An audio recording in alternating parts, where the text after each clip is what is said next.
मैं व्यापार चला रहा हूं, अनलिमिटेड व्यापार चला रहा हूं। रात को 12 बजे कोई फोन करके बोल दे कि अर्जेंट चाहिए और तुमको जो पैसा लगेगा हम दे देंगे, तो आप एक्स्ट्रा पैसा भी लगा के बोल रहे तब भी वो तैयार है, आप फटाक से आओगे, दुकान खोलकर दे दोगे।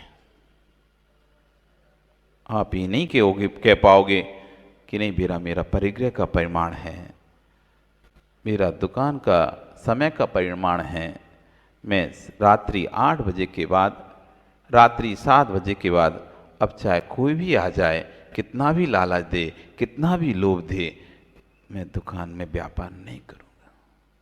मैंने व्यापार का त्याग कर दिया है। रात्रि 8 बजे के बाद मेरा व्यापार का त्याग का नियम है। अब चाहे लाखों का फायदा हो चाहे घाटा हो, मेरा व्यापार त्याग यानी त्याग।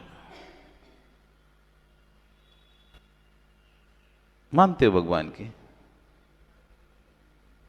मानते हो भगवान की? भगवान को तो मानते हो, भगवान को तो मानते हो हैं? कौन से भगवान को मानते? अच्छा सही बताना, कौन से भगवान को मानते हो? हैं? जितने ही भगवान सबको मानते हो? भाई भगवान को मानते हो? आदिनाथ को मानते हो? शांतिनाथ को मानते हो? किसको मानते हो? अच्छे से बताओ। भगवान को मानते हो कि भगवान की मानते हो कि दोनों को नहीं मानते? भगवान को मानते हैं।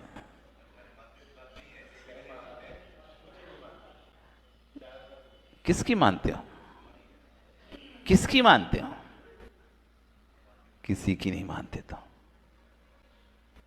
जब तुम्हारा मन कोई बात को मानने की इच्छा करता है सो मानते हो, नहीं मानने की इच्छा करता तो नहीं मानते हो। हम तो कितना कहते हैं भगवान ने ऐसा कहा, ऐसा कहा, ऐसा कहा, पर आपके कान पर जूं तक नहीं रखते। भगवान ने कहा है नगर में साधु हो तो उनकी बेइज्जती करना चाहिए। कितने लोगों कान पे जूं रेखती है? नरेंद्र जी तुम्हारे पीछे कौन बैठा है? क्या नाम है आपका? सुरेश। क्या तुमको सुनाई आती है बात? मानते हो? राहुल सुनाई देती है बात? तुम्हारे ग्रुप को सुनाई देती है बात? नहीं देती है। सुनिए, तुम्हारे भतीजों को सुनाई देती है बातें? तुम्हारे भतीजों को नहीं सुनाई देती है बातें? तो आने से क्या होता है? तुम्हारे रिश्तेदारों को नहीं सुनाई देती, मित्रों को नहीं सुनाई देती ये बातें? सब सुनाई देती हैं, पर मानते कितना है? इतने लोग यहां बैठे हैं, यदि इतने लोग रोज हार में आए और इतने लोग रोज बेइज्जती में आए तब तो समझ में आए कि हाँ लोग मानते हैं, पर कहाँ मानते हैं? जिसको अपने मन में लगता है कि आना है सो वो आ जाता है, जिसको लगता है नहीं आना तो नहीं आता।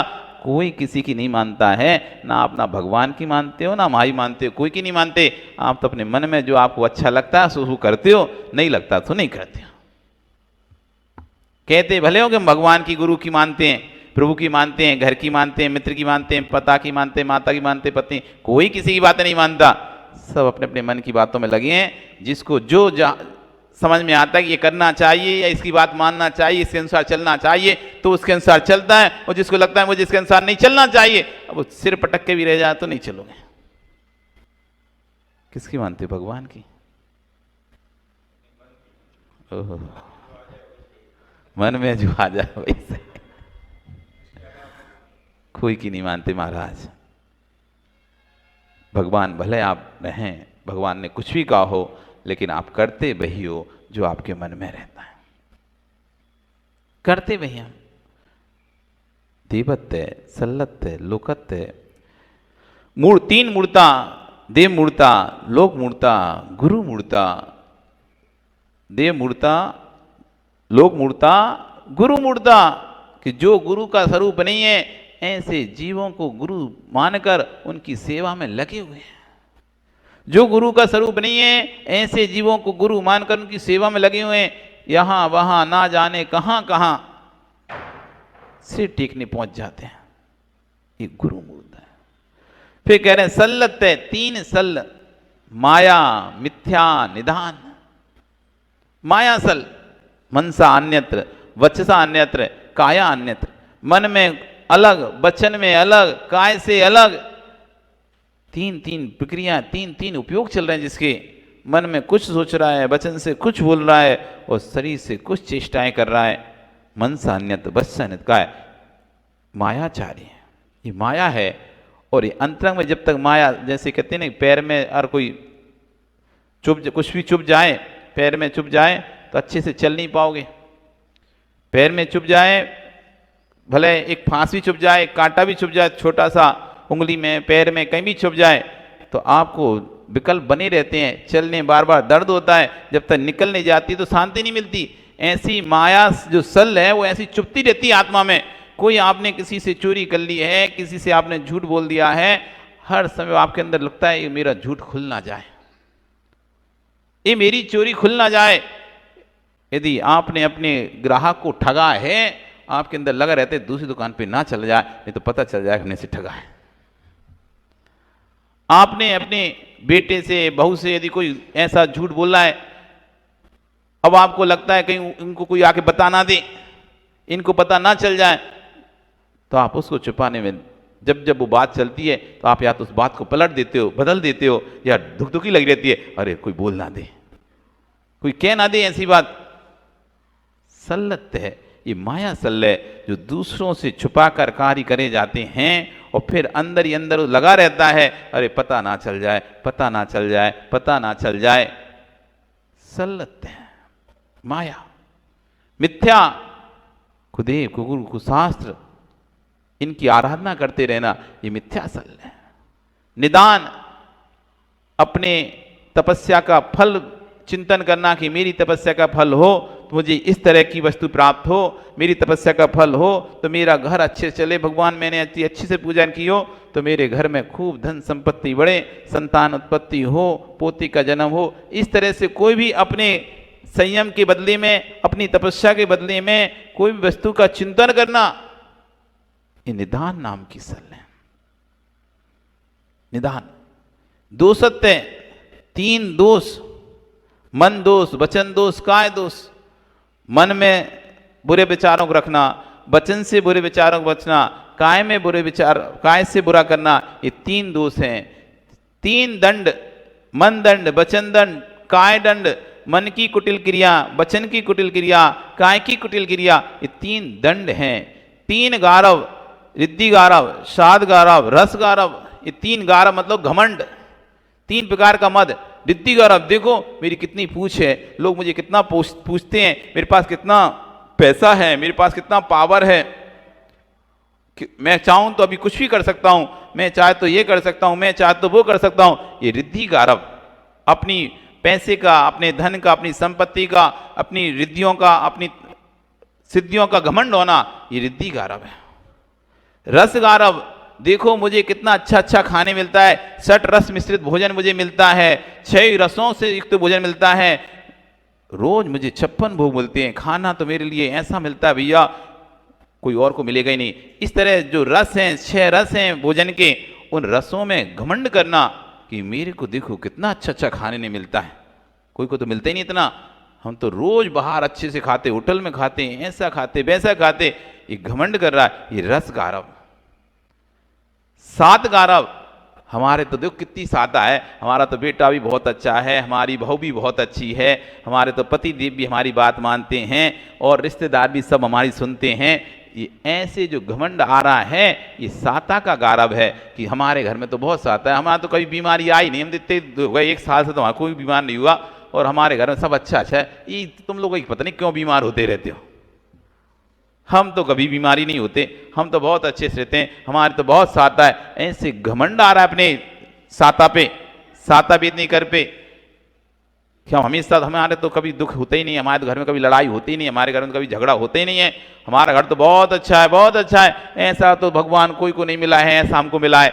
इस तरह से जो अपने ही परिवार पर, अपनी ही संपत्ति पर, अपनी ही वस्तुओं पर जिनसे आपको सुख आदि प्राप्त हो रहा है, उन पर अभिमान करना, ये साता गारव है।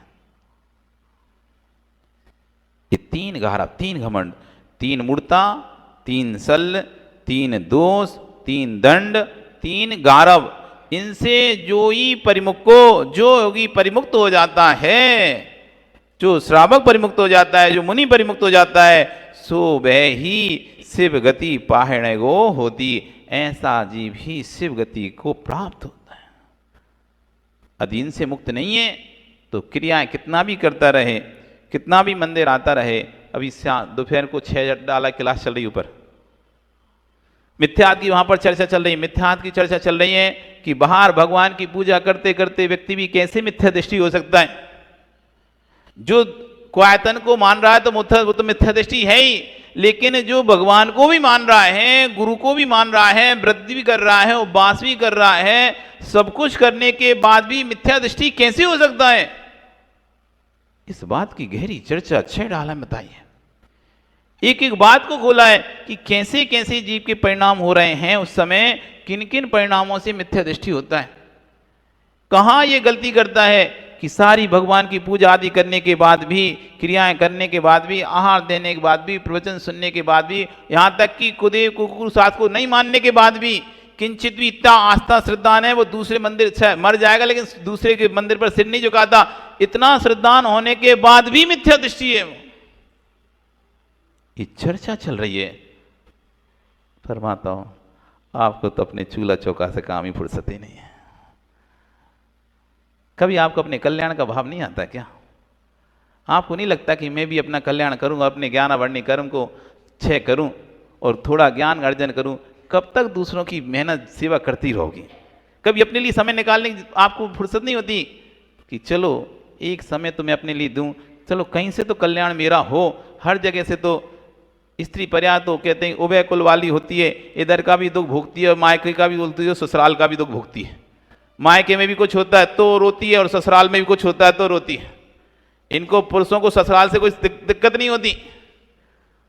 तुम्हारे ससुराल में कुछ भी किसी सिर दर्द होने कोई मतलब नहीं होता ज़्यादा, ठीक है कोई बात नहीं, लेकिन आप तो दोनों तरफ से फंसी हो।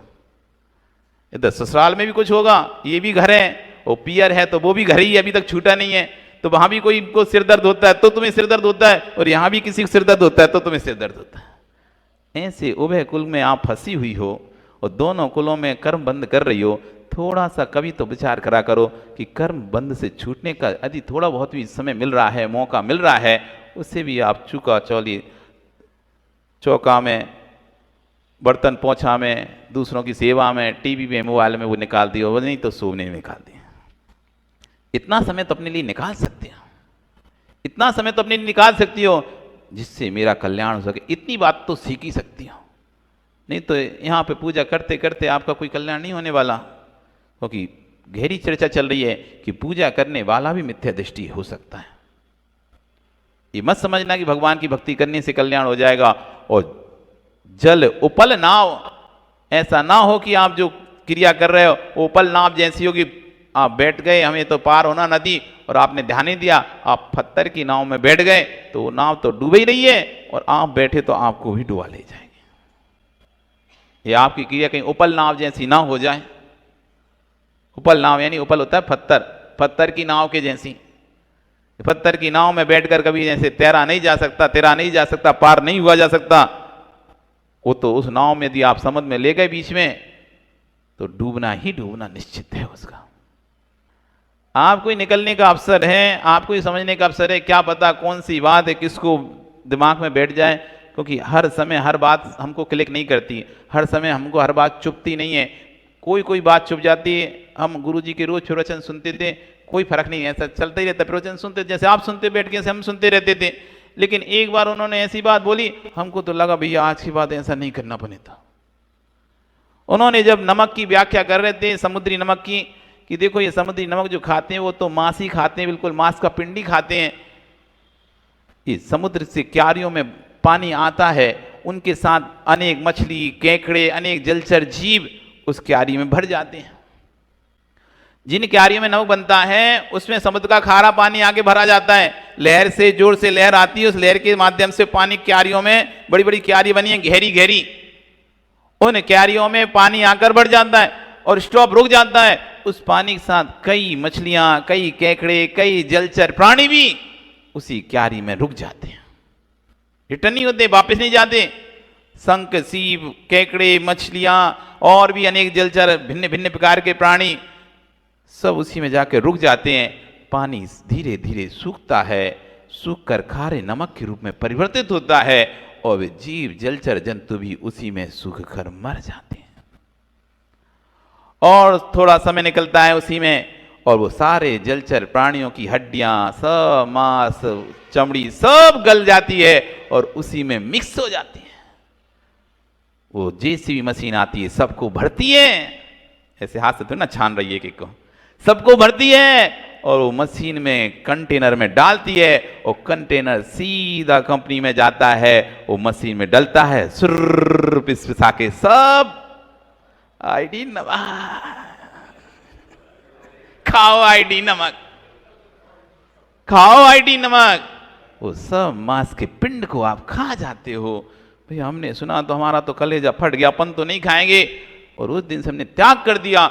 हम तो ये पैकेट वाला नमक तो खाने नहीं है, खाएंगे तो पत्थर वाला ही नमक खाएंगे, सेंधे नमक ही तो खाना है, नमक ही तो खाना है, क्यों खाऊंगा मैं, नहीं खाऊंगा आज के बाद से। और हमने वो पैकेट वाला नमक उसी दिन से छोड़ दिया। घर पहुंचे, खाना बन चुका था, मौसी के यहाँ रहते थे, खाना बन चुका था और नमक भोई डला था। अब समस्या थी, खाना खाने वाले हम अकेले, घर में दो ही प्राणी थे, एक मौसी और एक हम। और खाना तो वो तो नहीं होती थी, तो वो तो 2 रोटी सूखी बना खा ली थी अपनी, लेकिन बनाती किसके लिए थी, हमारे लिए। अब बन गया, अब क्या करें, खाएं तो समस्या, नहीं खाएं तो समस्या। अब नहीं खाया हमने तो बोल दिया हम नहीं खाएं, छोड़े, एकदम शौक लगा सामने वाले को, जितना नाश्ता बना रखा हुआ है, जो भी रखा हुआ है, वो तो सब उसी नमक का था, अब उसका क्या होगा। अब जिसका जो हो वो हो, लेकिन हम तो नहीं खाएंगे। उस दिन हमको भूखा रहना पड़ा पूरे दिन। उन्होंने बिल दिया नहीं खाओ तो हम भी बना के नहीं देंगे, दूसरा देंगे नहीं, खाना ही पड़ेगा। उनको नहीं, उनको भी था कि धीरे धीरे कहीं धर्म के मार्ग पे आगे ना बढ़ जा ज्यादा तो चला जाएगा, तो ऐसे करेंगे तो शायद नहीं जाएगा। पर दृढ़ता थी, नहीं नहीं खाना मतलब नहीं खाना, पूरे दिन नहीं खाया। आखिरी में उनको ही दया आ गई, शाम को बना के खिला दिया। तो कौन सी बात कब किसको लग जाए पता नहीं है, इसलिए बार बार बोलते रहते हैं भैया प्रवचन में भी आओ, क्लास में भी आओ, स्वाध्याय में आओ, सब में आओ, ना जाने कौन सी बात कौन सी हमको चुभ जाए, अंदर तक गहरे तक चली जाए और हम वो कार्य करना बंद कर दें। हम वो कार्य करना बंद कर दें। इतने मुनियों के दर्शन करते हैं, इतने आर्यिकाओं के दर्शन करते हैं, कभी कभी किसी मुनि से विशेष अनुराग हो जाता है, किसी आर्यिका से विशेष अनुराग हो जाता है, पता नहीं कौन से आप किसकी बात सुनकर व्यक्ति, ये जितने साधु निकल रहे हैं, जितनी आर्यिकाएं माता ही बन रहे हैं, जो ब्रह्मचारी बन रहे हैं, सब एक ही जगह से तो नहीं बन रहे ना, अलग अलग, जबकि उस नगर में कई साधु आए, कई सब आते हैं, लेकिन कोई किसी से जुड़कर अपना कल्याण के लिए निकल जाता है, कोई किसी से जुड़कर कल्याण निकल जाता है, सब किसी से कोई किसी से प्रभावित होकर निकल रहा है। जिसका जैसा नियोग हो रहा है वो वहां से जाकर निकल रहा है, कोई ना कोई कारण बन रहा है, क्या पता आपका भी कोई कारण बन जाए। इसलिए भैया आते रहो, सुनते रहो, ये मत सोचो हमें तो अभी महाराज महाराज बनना नहीं है, हमें तो अभी घर में भी नहीं छोड़ना, हमें तो कुछ नहीं, हमारा तो दूर दूर तक कोई विचार नहीं है। भैया किसी का कोई विचार नहीं होता, पैदा होकर कोई विचार लेके नहीं आता है कि हमें घर छोड़ना है, महाराज बनना है, माता जी बनना, कोई नहीं होता विचार। वो तो पता नहीं कब कौन सी बात किसकी अच्छी लग जाती है और ऐसा लगता है नहीं ये सही है, अपन अब ऐसे ही करना है, इन्हीं के साथ जाना है, और व्यक्ति निकल लेता है। इसलिए सुनते रहो, क्लास सुनते रहो, प्रवचन सुनते रहो, दोनों टाइम के प्रवचन सुनो, क्लास सुनो, क्या पता कौन सी बात हमें अच्छी लग जाए या कौन सी बात हमारे दिल तक ऐसे गहरी चली जाए, और हो सकता है वही कल्याण का मार्ग हमारा बन जाए। आज समय हो गया, बोली भगवान महावीर स्वामी की।